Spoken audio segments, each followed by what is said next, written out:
This week, the World of Outlaws Sprint Car Series saw some wild action at Clay County Fair and Deer Creek Speedway, while the World of Outlaws Late Model Series tackled the Pepsi Nationals at I-55 Raceway. In the Super DIRTcar Series, big blocks returned to the States to see a last lap pass at Mohawk International Raceway. This and more next on this week's edition of 4 Wide Weekly.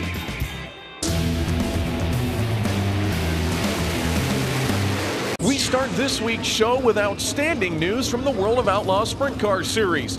Joey Saldana is back and ready for action tonight at Hartford Motor Speedway in Michigan after recovering from injuries from his violent crash at Eldora Speedway during the Kings Royal back in July. In a recent press release, Saldana had this to say about his recovery: 9 weeks is the longest I've ever been out of a car, including the off-season. Once I received the medical clearance from the doctors, I hit the ground running on my rehab. I'm able to get in 3 workouts a week, and it's really helped me regain the strength in my arm and all over.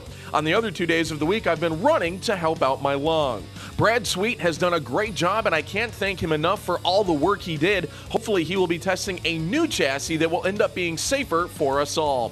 I wanted to get back in at Hartford before tackling Eldora and Lernerville. I felt like that would give me enough time to get used to everything before we hit a big event. It's also nice to get in a decent amount of time before the season ends so we can prepare for next year.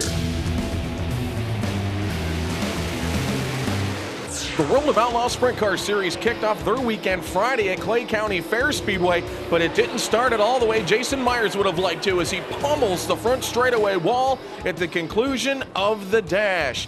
Jason was okay. He would start the main event in the DD&I number 14. Donnie Schatz and Bill Rose would bring the field to green for the A main on Friday night, and Schatz would pull out into the early race lead. After a caution early on, we get a double file restart with Schatz on the high side. Keep an eye on Kerry Madsen. He gets a little loose out of turn 2, makes contact with Lucas Wolf, and then tips over on his side. Once the race got back under green, Rose looked as though he was going to have a challenge for Schatz in the STP number 15. He pulls to the inside of the race leader to take the lead out of turn 2. But keep an eye on Craig Delansky, an 8-time winner on the series this season. He darts to the inside of Schatz, then to the inside of Rose, into corner number 1, pulling the bite out of turn 2 to take the race lead down the back straightaway.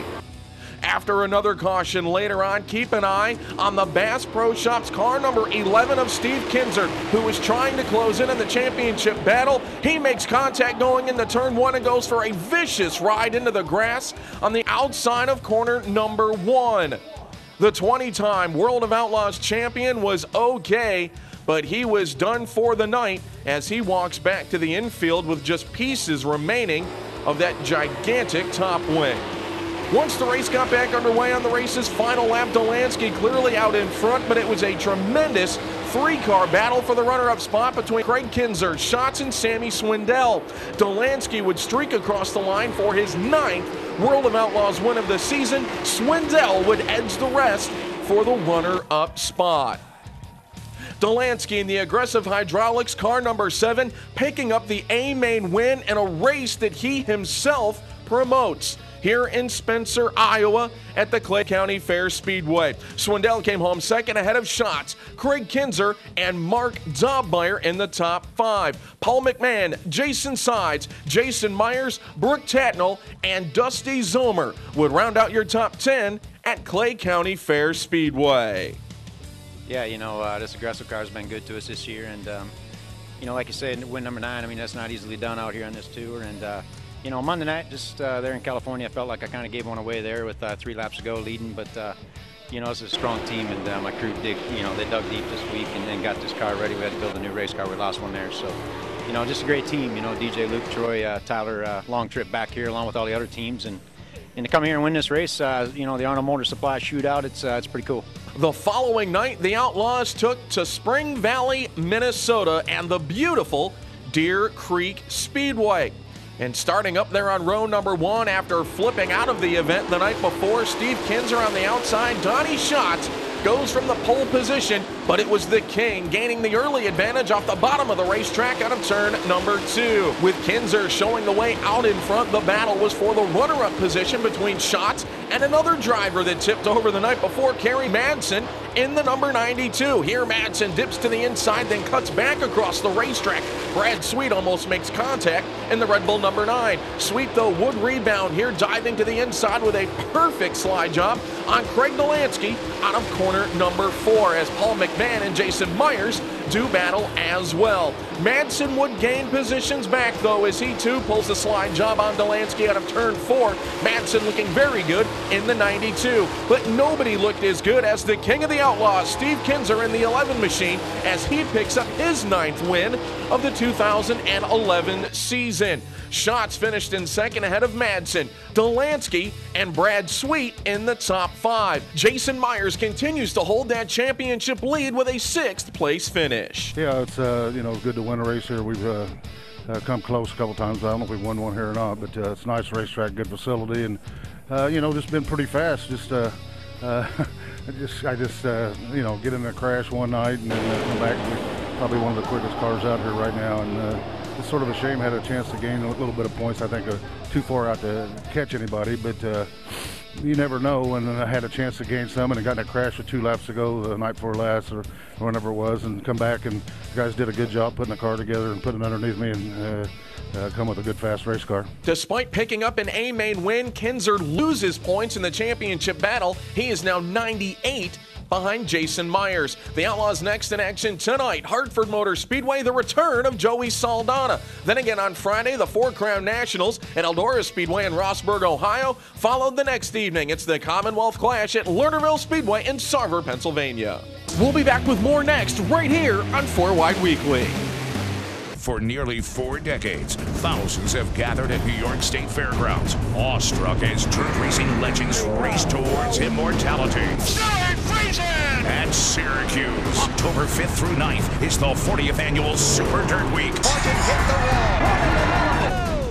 Danny's in the wall. Make your plans now for an unforgettable experience.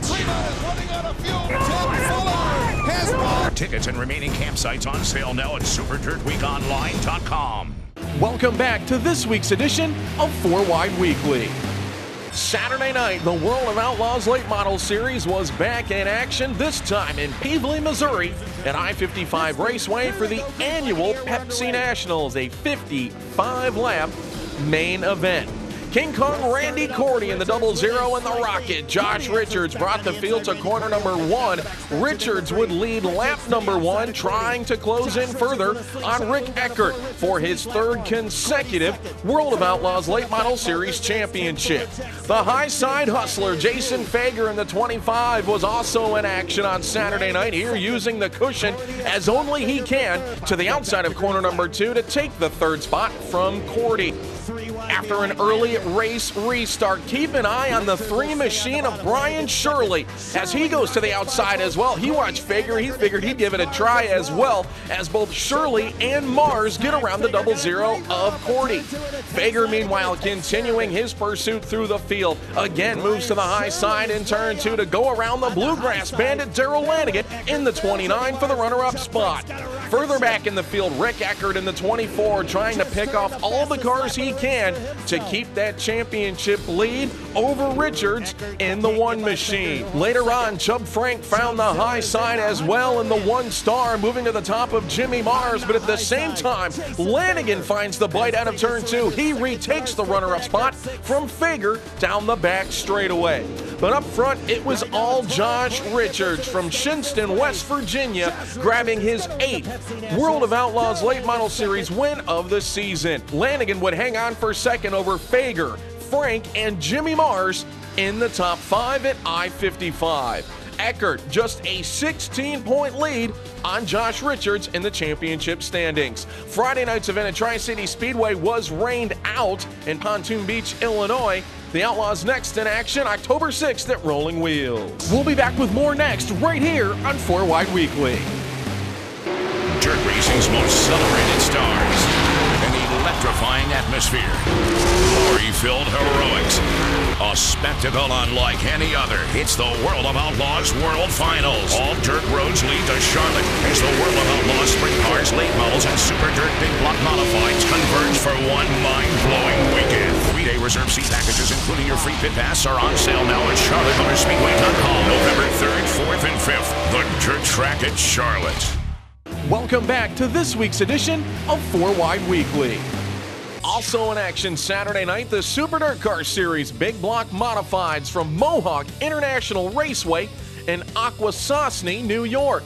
And it was the Franklin Flyer Billy Decker picking up the early race lead, and he would have to battle heavy lap traffic in the middle stages of the race, having to thread the needle through several cars. That would eventually help Brett the Jet Hearn to take the race lead out of turn number 4 on lap number 36. But another driver hungry deep in the field, Jimmy Phelps, looking for his first Super DIRTcar Series win of the season, would eventually chase down Hearn on the race's final lap.